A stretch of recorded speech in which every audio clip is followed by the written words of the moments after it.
अस्सलाम वालेकुम फ्रेंड्स, पढ़ा लिखा पाकिस्तान में आप सबको वेलकम है। ये जो मरासला हम शेयर करने जा रहे हैं, ये नफीसा ताहिरा जो है सईदी, उनका मरासला है।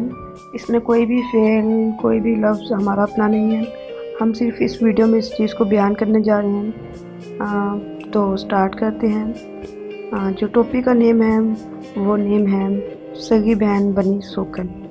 सोकन का मतलब ये कि हस्बैंड की जो है वो वाइफ, सेकंड वाइफ जिसे आप कह सकते हैं। तो यहाँ पे जो राइटर हैं वो क्या लिखते हैं, हमारे सामने वाले क्वार्टर में जो नई दुल्हन आई, सब उन्हें खाला वोटी कहकर बुलाने लगे।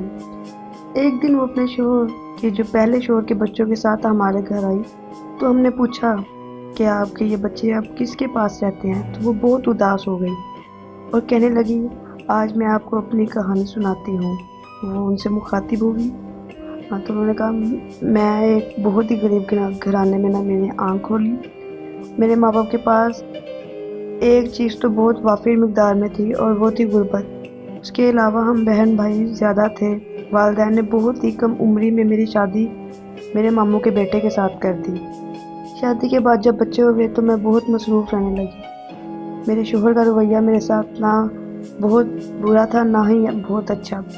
घर करीब होने की वजह से मेरी बहनें भी मेरे घर आती रहती थी।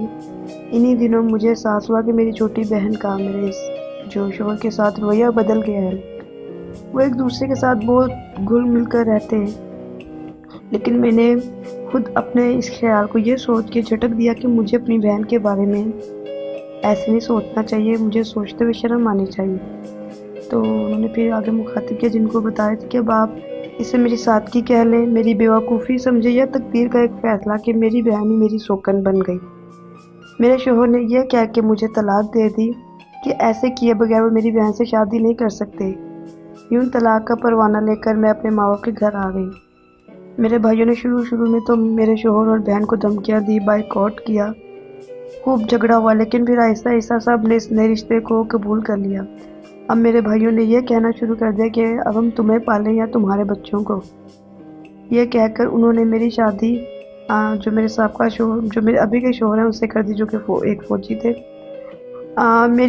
मेरे इस शोहर ने मुझे बहुत इज़्ज़त और मोहब्बत दी। और अब देखें कि मेरी बहन, यानी कि जो मेरे पहले शोहर की बीवी हैं, यहाँ पे जब भी आती है तो बहुत हसरत से मेरे ठाट बाट देखती हैं। खाला वोटी जब अपनी बात जो है ना सुना के चुप हुई, तो हमने कहा कि खाला कमाल है, आप इस बहन को यहाँ नहीं देती है जिसने आपका घर उजाड़ा और आपके सर से ताज छीन कर खुद पहन लिया। ख्याल रखिएगा कि वो आपका दूसरा शोहर भी ना हथिया ले। तो राइटर क्या कहते हैं कि रात को जब हमारे शोहर घर आए तो हमने खाला वोटी का किस्सा उन्हें सुनाया। वो कहने लगे कि याद है बेगम, जब मैंने तुम्हें अपने बड़े भाई से पर्दा करवाया था तो तुम कहती थी कि वो तो आपसे बहुत बड़े हैं, बाप की जगह हैं, महीनों बाद घर आते हैं। इसके बावजूद मैंने तुम्हें बाकी सब नामहरमों की तरह इनसे भी जो है ना पर्दा करने का कहा। देखो, रब्बे करीम के हर हुक्म में हम इंसानों के लिए भलाई और हिकमत होती है। इसलिए तो अल्लाह के रसूल सल्लल्लाहु अलैहि वसल्लम के फरमाने आला, शोहर का भाई तो मौत है, गोया इससे मज़ीद एहतमाम करना चाहिए। और बीवी की बहन यानी साली के लिए भी कितना सख्त हुक्म है कि बीवी की मौजूदगी में बीवी की बहन से निकाह हराम है। और हम है कि दीन फितरत के बाकी अहकामात की तरह नामहरमों से पर्दे को भी माउज़िल्लाह बस पुश्त डाल बैठे हैं और अपनी मर्ज़ी के रस्म रिवाज जो है नाफिज कर दी हमने। इसी वजह से माशरे में नाइत्तेफाकी, झगड़े, फसाद और अपने से दूरियां बढ़ती जा रही हैं। अल्लाह करीम हमें सिरात मुस्तकीम पर चलने की तौफीक अता फरमाए। शुक्रिया।